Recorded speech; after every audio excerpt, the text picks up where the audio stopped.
성경에 나오는 선지자들의 삶을 보면 놀라운 희생적인 삶을 발견할 수가 있습니다. 대표적인 모습으로 예레미야는 별명이 눈물의 선지자였습니다. 남유다가 바벨론에 멸망당하는 모든 역사를 몸으로 함께 경험하면서 동족들에게는 매국노 취급을 당하면서 온갖 고난을 다 받았죠. 에스겔은요, 하나님께서 그의 삶을 상징적인 메시지 도구로 사용하십니다. 예를 들면 에스겔의 아내가 죽게 되었는데 이것은 하나님의 신부된 이스라엘을 멸망시키겠다라는 하나님의 예언적인 메시지가 담긴 현상이었습니다. 그의 아내의 죽음에도 그는 애곡할 수 없었던 그런 처절한 고통을 경험하게 됩니다. 호세아는 또 어떻습니까? 음란한 여인 고멜이라는 그 창녀를 아내로 맞이하라고 하나님께서 명령을 하십니다. 호세아는 자신을 버리고 창녀로 살아가는 고멜을 끝까지 찾아가서 남편의 책임을 다하죠. 하나님의 마음이 그렇다는 것입니다. 하나님과 그 이스라엘의 관계, 그 관계를 떠난 이스라엘의 모습을 그 삶에 빗대어서 설명을 해주고 있는 것이죠. 이사야는요, 전설에 따르면 므낫세 통치 때 톱으로 그 순교를 당했다라고 기록이 되어 있습니다. 여러분, 그렇다면 선지자들은 왜 그렇게 이러한 삶을 감당을 했을까요? 이유는 분명하죠. 단순합니다. 바로 그것은 하나님의 뜻을 세상에 선포하는 일에 목숨을 다 바쳐서, 생명을 다 바쳐서 말씀에 순종했기 때문에 그렇습니다. 그렇다면 그런 순종하는 모습 외에 다른 모습의 선지자는 없었을까? 여러분, 오늘 정반대의 모습을 보여주는 선지자가 등장합니다. 바로 요나입니다. 요나는 하나님께로부터 분명한 사명과 명령을 받았지만 그 하나님의 말씀을 거부합니다. 불평하고 또 모른 척하고 반대편으로 열심히 도망쳐요. 심지어는 그 말씀에 순종하느니 차라리 죽는 게 낫겠다고 하나님을 상대로 으름장을 놓습니다. 하나님이 시키는 일이 죽을 만큼 싫고 죽기보다 더 싫으니까 절대로 못하겠다고 발뺌을 하며 불순종하는 것이죠. 믿음 좋은 여러분들이 보시기에 좀 당황스러운 모습 아닙니까? 요나 이야기는요, 너무나 유명한 이야기입니다. 큰 물속이 뱃속에서 3일 동안 살다 나온 이야기는 우리 주일학교 아이들도 너무나 잘 아는 일화요, 성경의 내용이죠. 하지만 우리는 그 사건 너머에 있는 본문이 말하고 있는 중심 메시지를 반드시 잘 이해해야 합니다. 하나님이 얼마나 간절하게 하나님의 마음, 당신의 마음을 우리에게 보여주시는지 그 음성을 들을 수 있어야 되는 것이죠. 그래서 요나서는 굉장히 독특합니다. 유일하게 하나님 말씀에 불순종하는 선지자의 이야기이기 때문에 그렇습니다. 요나가 끝내 뉘우쳤다거나 말씀대로 순종했다라는 이야기는 뒤에 나오지 않습니다. 오히려 요나에게 하나님이 질문을 던지면서 이 이야기는 끝이 납니다. 그렇다면 요나는 도대체 뭐가 그렇게 불만스러웠을까? 왜 그토록 죽기보다 순종하기를 더 싫어했던 것일까요? 알고 보면 심정적으로 조금 이해가 가는 부분도 있기는 합니다. 문제는 뭐냐면 여호와께서 요나에게 그 가라고 한 그 지역이 문제였던 거예요. 그 지역, 니느웨, 그 장소가 문제였습니다. 이스라엘 동족들 가운데서 죄인들에게로 가라, 너희들 가운데 있는 가난한 자에게 찾아가라. 만약 요나에게 그렇게 말씀했다면 요나는 기쁜 마음으로 순종해서 갔을 것입니다. 그런데요, 니느웨로 가라. 왜요? 그 사람들 구원하시게요? 그 니느웨에 대한 감정이 좋지 않습니다. 당시 니느웨는요, 주변 강대국들 가운데 이스라엘을 가장 위협하는 나라 가운데 하나였습니다. 이스라엘도 호시탐탐 지금 그 아수르가 이스라엘을 노리고 있었던 그때였어요. 또한 역사적인 기록을 보면 이 아수르라는 나라는 잔인하기로 아주 악명이 높았던 나라였습니다. 요나로서는 생각만 해도 치가 떨리는 원수 나라고 또 그 원수 나라였는데 그 나라에 가서 그 나라를 구원을 선포해라? 이것은요, 죽으면 죽었지 절대로 못할 일이었던 거예요. 나를 차라리 죽여주시고 다른 사람을 보내주십시오. 다른 것은 다 해도 이것만큼은 못합니다. 굳은 신념을 가지고 지금 하나님 앞에서 반항하고 있는 거예요. 사실 이 요나의 사건이 있은 이후에 약 한 40년 정도 흐른 후에 722년에 북이스라엘은 이 나라 아수르에 의해서 완전히 멸망당합니다. 요나가 활동했던 시기, 이 시기는 북이스라엘의 여로보암 2세 때였는데, 이때는 이스라엘 역사 가운데 가장 화려하고 번성하고 또 풍요로울 때였습니다. 정말 부국강성을 이룰 때였어요. 하지만 동시에 가장 영적으로 부패하고 가장 하나님과 떨어졌던, 멀리 교만하여 떨어졌던 그 시기였어요. 결과적으로 보면 회개하는 아수르는 살리시고 하나님 앞에서 교만한 이스라엘은 멸망시키신 것입니다. 이런 모습을 생각해 보면 하나님은 이방인이든 이스라엘이든 선민 혈통이기 때문에 구원하신 것이 아니라 말씀 앞에 순전히 반응하는 자들을 구원하신다라는 사실을 우리는 분명히 볼 수 있습니다. 요나의 생각과는 전혀 다른 하나님의 생각과 판단, 또 선택, 결과가 이루어진 것이죠. 그렇습니다. 하나님의 생각은요, 우리들의 생각과 다를 때가 너무나 많아요. 제 생각과 너무 다를 때가 많고, 아니 정반대일 때가 더 많아요. 이사야 55장 8절 9절 말씀 우리 함께 읽겠습니다. 이는 내 생각이 너희의 생각과 다르며 내 길은 너희의 길과 다름이니라. 여호와의 말씀이니라. 이는 하늘이 땅보다 높음 같이 내 길은 너희의 길보다 높으며 내 생각은 너희의 생각보다 높음이니라. 아멘. 하나님의 계획은요, 내 계획과 다르다, 그리고 내 감정과 다를 뿐만 아니라 내 생각보다 훨씬 더 높고 깊고 더 완전하다라는 말씀입니다. 그래서 하나님은 때때로 저와 여러분에게 전혀 생각지도 못한 그런 일들을 맡겨주실 때가 있어요. 나를 자신을 스스로 보면 자신도 없고 할 수도 없을 것 같고, 아니 오늘 요나처럼 죽기보다 더 힘든 일을 맡기실 때가 있다는 사실이에요. 저에게 운정교회를 맡는 것이 바로 그랬습니다. 담임이 된다는 것은 전혀 계획되지 않았던 일이었고, 분립교회를 맡는다는 것은요, 제게 너무나 두렵고 떨리는 일이었어요. 감당치 못할 일이었습니다. 지금으로부터 불과 6년 전까지만 해도 이민교회에서 선교에 대한 비전을 품고 사역을 했는데, 2016년 10월달, 지금으로부터 딱 정확하게 6년 전이죠. 전혀 예상치 못한 일들이 몰아치듯이 찾아왔습니다. 이민교회 사역을 하면서 한 2년 동안 깊은 고립으로 힘을 완전히 하나님께서 빼시더니 저를 갑자기 한국으로 인도하셨습니다. 그 이듬해에 광성교회 전체를 담당하는 선임 목사로 광성교회 담임 목사 청빙하는 것과 분립개척하는 그 일들, 그 시기에 그것들을 준비하게 하시고, 그 이듬해에 2018년도 우리 운정교회 분립개척하는 그 일들을 감당하게 하시고 2019년도 봄에 담임이 되었습니다. 여러분, 이 일은 불과 3년 안에 모든 것이 진행된 일이었어요. 그런 모든 과정 가운데 제가 무엇인가를 선택하고 결정하는 그 일들은요, 1%도 들어가지 않았습니다. 제 인생 계획표에는 전혀 없던 일이었어요. 지난 시간들을 다시 한번 되짚어보면, 내 길은 너의 길보다 높으며 내 생각은 너의 생각보다 높다라고 말씀하시는 이 말씀, 명백하게 나의 생각보다 높은 하나님의 생각, 하나님의 뜻이 나를 이끌었다라는 사실을 인정할 수밖에 없는 나의 삶의 여정이었습니다. 여러분, 우리가 믿음 생활하면서도 긍정적이든 부정적이든 그럴 때가 있지 않습니까? 그런 일이 없었으면 좋겠지만 내가 전혀 원하지 않은 일을 할 때가 있어요. 전혀 바라지 않은 것을 감당해야 될 때가 있습니다. 내 잘못은 하나도 없는데 내가 책임져야지만 되는 그 일들, 그러한 특별한 상황들이 찾아올 때가 있다라는 것이죠. 그런 일을 당할 때면 인간적인 마음으로 너무나 억울하기도 하고 죽기보다 힘들다고 느끼게 됩니다. 그런 시간들이 반복되면 이런 고백밖에 남지 않죠. 주님, 내 마음대로 되는 게 하나도 없습니다. 내 마음대로 되는 게 하나도 없군요.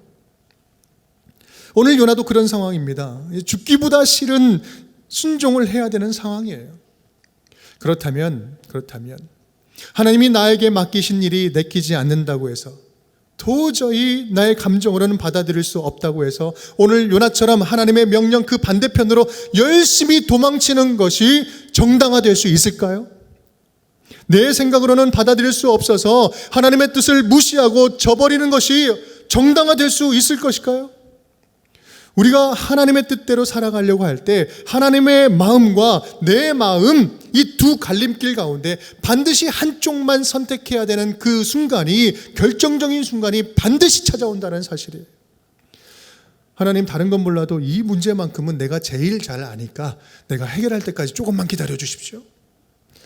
하나님, 내 자식 문제, 입시에 대해서는 요즘 입시는 하나님이 좀 잘 모르시는 것 같은데 이쪽은 제가 좀 더 잘 아니까 이 아들 문제만큼은, 딸 문제만큼은 내가 해결할 때까지 좀 기다려 주십시오. 내가 해볼게요.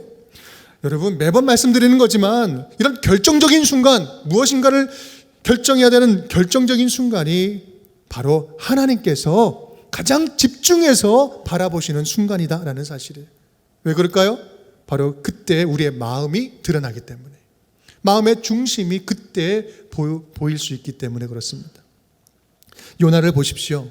하나님의 뜻과 정 반대편 방향으로 몸도 마음도 다 가요. 실제로 몸이 가죠. 결정적인 순간에 하나님의 뜻보다, 하나님의 마음보다 내 감정이 더 중요하다는 명백한 증거입니다. 하나님은 결국 큰 풍랑과 물고기를 보내서 요나의 방향을 니느웨로 다시 돌이키십니다. 우리 한마디로 말하면 맞고 갈래, 그냥 갈래. 여러분, 어떤 이유로도 우리의 감정이 하나님의 뜻보다는 앞설 수가 없습니다. 요나는 사장이 끝날 때까지 하나님을 당황케 하는 태도를 보입니다. 우리 9절 말씀인데 밑줄 친 부분만 함께 읽겠습니다. 그가 대답하되 내가 성내어 죽기까지 할지라도 오르니라 하니라. 네가 왜 이렇게 성질내냐? 아니, 내가 성질내다가 죽을지라도 나는 옳습니다. 뭐 이런 이야기를 하는 거예요. 여러분, 이 정도면 끝까지 가보겠다는 거 아닙니까? 하나님은 참다가 강력한 질문을 던지면서 요나의 질문에 일침을 가하시죠. 우리 본문 말씀, 우리 11절 말씀 다시 한번 읽겠습니다. 하물며 이 큰 성읍 니느웨에는 좌우를 분별하지 못하는 자가 12만여 명이요 가축도 많이 있나니 내가 어찌 아끼지 아니하겠느냐 하시니라. 아멘. 요나야, 네가 내 마음을 알기나 하냐? 지금 네가 내 마음을 알기나 하냐? 내가 이렇게까지 하면서 너를 보내는 이유를 너는 진짜 알지 못하겠느냐? 나는 나를 만나지 못하고 죽어가는, 나를 한 번도 만나지 못하고 죽어가는 그 모든 것들을 불쌍히 여기는 하나님이다. 나를 알지 못하고 죽어가는 자들을 불쌍히 여기는 하나님이다. 요나야, 이 니느웨에는 12만 명이 지금 죽어가고 있다. 그들이 참된 주인을 만나지 못하고 구원자를 만나지 못하고 죽어가고 있는데 회개의 기회조차 없이 죽어가는 저들을 생각하면 나는 너무나 슬프다. 너무나 불쌍해서 견딜 수가 없다. 너에게는 원수일진 몰라도 저들도 내가 만든 내 피조물이요 내 소유다. 내가 어떻게 그들의 생명을 아끼지 않겠느냐.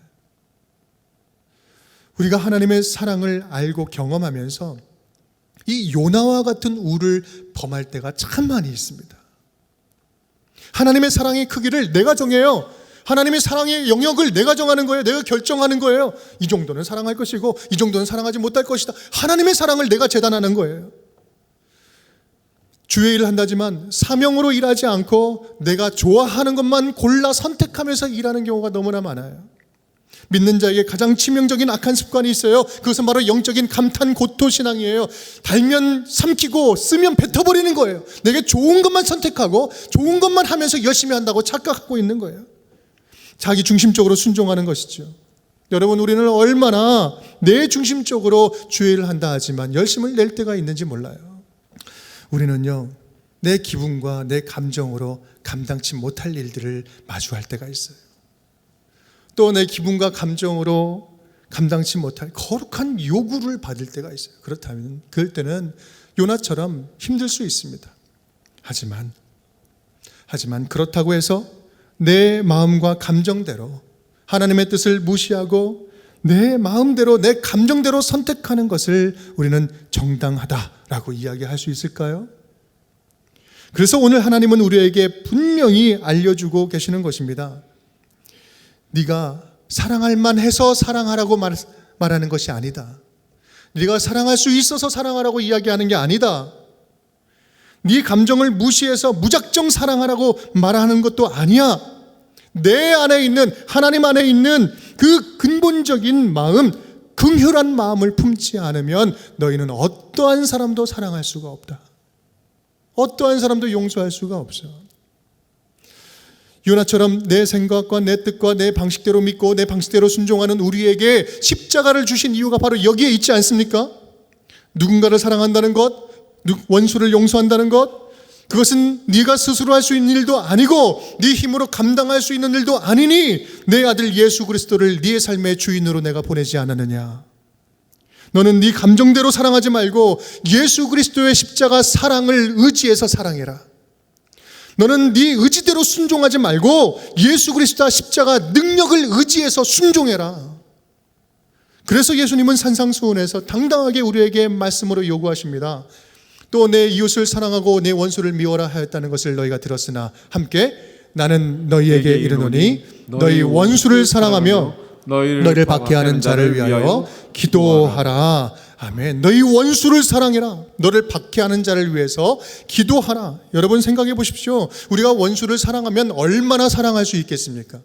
우리 원수를 용서하면 얼마나 용서할 수 있겠습니까? 우리의 감정과 노력으로는 절대로 사랑할 수도 없고 용서할 수도 없어요. 다만 주님께서 날 불쌍히 여겨주신 것처럼 우리도 도저히 사랑할 수 없는 그 인간, 그 사람을 불쌍히 여기기 시작할 때 비로소 그때부터 주님 닮은 사랑과 용서가 시작될 수 있다는 거예요. 내 능력이 아니라 내 안에 계신 예수 그리스도의 능력으로 말입니다. 사랑하는 나의 종교나야, 니느웨가 너에게는 원수일지는 몰라도 나에게는 다시 돌아와야 할 탕자 아니겠느냐? 저들에게 다시 살 기회를 주는 것, 회개할 기회를 주는 것이 어찌 합당한 일이 아니겠느냐? 그러니 저들을 향한 불쌍히 여기는 나의 마음을 품고 너는 나를 따라오라. 에스겔 18장 32절 말씀입니다. 주 여호와의 말씀이니라. 죽을 자가 죽는 것도 내가 기뻐하지 아니하노니 너희는 스스로 돌이키고 살지니라. 죽을 자가 죽는 것도 기뻐하지 않는 것, 하나님의 근본 마음은 죽을 자도 죽지 않고 돌이켜 살아나는 것, 그것이 바로 하나님의 마음입니다. 복음을 접할 기회를 주는 것, 복음을 만날 기회를 주는 것, 이게 하나님의 마음이라는 거예요. 그런 면에서 요나서 3장은요 놀라운 사실을 보여줍니다. 요나는 사흘길 거리를 한나절 돌며 외칩니다. 여러분, 요나 그 니느웨 성은 사흘길 한 바퀴 돌면 그렇게 큰 도시였어요. 그런데 얼마를 외칩니까? 하루 동안 외쳐요. 반절도 아니고 3분의 1 순종하는 거예요. 3분의 1. 그리고 이렇게 합니다. 40일이 지나면 얼마해라. 40일이 지나면 얼마해라. 아주 건성으로. 네? 그때 모습을 생각하면 그랬을 것 같아요. 이게 얘기를 좀 안 들었으면 좋겠는데 그렇게 성의 없이 형식적으로 외칩니다. 그런데 보십시오. 5절 6절 말씀 이렇게 이야기해요. 니느웨 사람들이 하나님을 믿고 금식을 선포하고 높고 낮은 자를 막론하고 굵은 베옷을 입은지라. 그 일이 느네웨 왕에게 들림에 왕이 보좌에서 일어나 왕복을 벗고 굵은 베옷을 입고 제 위에 앉으니라. 무슨 말입니까? 제 위에 앉았다는 건 철저하게 회개했다는 거잖아요. 패역했던 도시가 성령의 감동으로 가득 채워지게 됩니다. 왕으로부터 시작해서 모든 니느웨 백성까지 모두가 다 회개하고 자복하며 나아가는 거예요. 있을 수 없는 일이 막 일어난 거예요. 여러분, 그렇습니다. 어떤 심각한 죄인이라 할지라도 회개할 기회를 주는 것이 아버지의 마음이에요. 복음을 접할 기회를 주는 것이 아버지의 마음이에요. 복음 없이 죽어가는 자들에게 복음을 알게 하는 것이 하나님의 간절한 심장의 소리라는 말씀입니다. 복음을 접할 기회도 없이 자녀들이 죽어간다면, 생명들이 죽어간다면 그것처럼 아버지께 슬픈 일이 어디 있겠습니까? 그래서 하나님은 저와 여러분 우리 모두를 이 땅에 당신의 나라를 선포하고 복음을 전하는 선교사로 먼저 믿은 저와 여러분을 부르셨다라는 거예요. 선교사로 부르셨다라는 거예요. 선교는 나에게 감정이 있든 없든, 기분이 좋든 나쁘든 우리가 감당해야 할 하나님 자녀로서의 사명이라는 말씀입니다. 오늘을 살아가고 있는 요나들아, 나의 사랑하는 자녀들아, 너는 언제까지 내가 네게 맡긴 명령과 사명을 가볍게 여기면서 살아가겠느냐? 너희가 언제까지 너희들의 감정에 따라서 내가 맡긴 그 복음 사역을 달면 삼키고 쓰면 뱉어버리겠느냐? 너희는 언제까지 복음 전하는 것을 네 사명이 아니라 네 선택으로 여기면서 살아가고 있겠느냐? 요나 이야기를 통해서 오늘 우리에게 알려주시는 사명은 바로 이것입니다. 세상으로 하여금 기회를 주는 겁니다. 기회를 주는 거예요. 복음을 만날 기회를 주는 거예요. 복음을 들을 기회를 주는 것, 그것이 바로 우리의 사명이라는 말씀이에요. 복음이 뭔지도 모르고 죽어가는 자들에게 예수 그리스도 안에 있는 그 복음의 참된 구원과 생명과 희망을 만나게 해주는 것, 이것이 지금 저와 여러분이 받은 사명이라는 말씀입니다. 디모데후서 4장 2절 말씀 함께 읽겠습니다. 너는 말씀을 전파하라. 때를 얻든지 못 얻든지 항상 힘쓰라. 아멘. 때를 얻든지 못 얻든지 항상 힘쓰라. 사랑하는 여러분, 여러분은 얼마나 주변 사람들에게, 주님을 알지 못하는 자들에게 복음을 만날 기회를 주고 있습니까? 복음을 전하고 있습니까? 여러분, 복음 전할 기회, 복음을 만나게 할 기회, 이것은 특별한 순간이 아닙니다. 특별하지 않아요. 따로 있지 않습니다. 저와 여러분이 살아가는 모든 삶의 그 순간순간들, 삶 속에서 언제든지 계속해서 주어지는 것이 이 복음을 나누고 복음을 접하고 복음을 흘려보내는 삶이라는 사실이에요. 우리 10월 22일 조금 전에 같이 함께 광고를 드렸죠. 6K 우리 걷기대회를 합니다. 우리 교회 주관으로 이번에는 월드비전과 함께 좀 주도적으로 운정 지역에서 진행을 합니다. 이 걷기대회를 왜 합니까? 날씨가 좋으니까요? 그냥 선선하고 우리 가족, 온 가족들, 우리 목사님들 하라니까 하는 겁니까? 여러분, 물이 없어서 죽어가고 또 생명을 누리지 못해서 죽어가고 복음을 듣지도 못하고 죽어가는, 조그만 희망도 맛보지 못하고 죽어가는 어린 생명들에게, 지금 먼 곳에 있는 그들에게 우리의 사랑을 전하고 함께 동행하면서 혼자가 아니다, 그곳에 조금이라도 어떻게든지 복음을 맛볼 기회를 주고 구원을 맛볼 기회를 주고 희망을 가질 기회를 주자고 우리가 하는 거 아니겠습니까? 여러분, 평상시에 전도 많이 하십니까? 못하시면 열심히 걸으십시오. 함께 걸읍시다. 걸으면서 우리의 삶이 곧 동행료, 또 복음을 접하게 하는 기회가 될 수 있기를 간절히 바랍니다. 우리의 작은 실천이 사랑의 파도가 되고 복음의 소식이 되어서 새 생명을 얻게 하는 기회가 될 줄 믿습니다. 사랑하는 여러분, 오늘 말씀을 통해서 우리에게 이미 주신 복음을 전하는 사명을 다시 한번 기억할 수 있기를 간절히 바랍니다. 이 사명은요, 오늘 요나처럼 거부하고 거절하고 도망쳐도 하나님의 자녀들을 끝까지 달려가서 끝까지 끌어다가 그 사명의 자리에 앉히시는 하나님의 간절하고도 강렬한 소원이 담긴 부탁인 것입니다. 아버지, 당신의 마음이 있는 곳에 나의 마음이 있기를 원합니다. 아버지, 당신의 눈물이 고인 곳에 나의 눈물이 고이기를 원합니다. 당신이 바라보는 영혼에게 나의 두 눈이 향하기를 원하고요. 당신이 울고 있는 어두운 땅에 나의 두 발이 향하기를 원합니다. 여러분, 이 찬양의 가사가 우리의 삶이 되었으면 좋겠습니다. 내가 어떻게 죽어가는 자들을 아끼지 않겠느냐? 이 죽어가는 자들을 어찌 아끼지 않겠느냐? 오늘 말씀하시는 하나님의 마음을 함께 품고 하나님의 하시는 그 선교에 놀랍게 동참하고 쓰임받는 우리 운정의 모든 가족 식구들이 될 수 있기를 주님의 이름으로 축복합니다.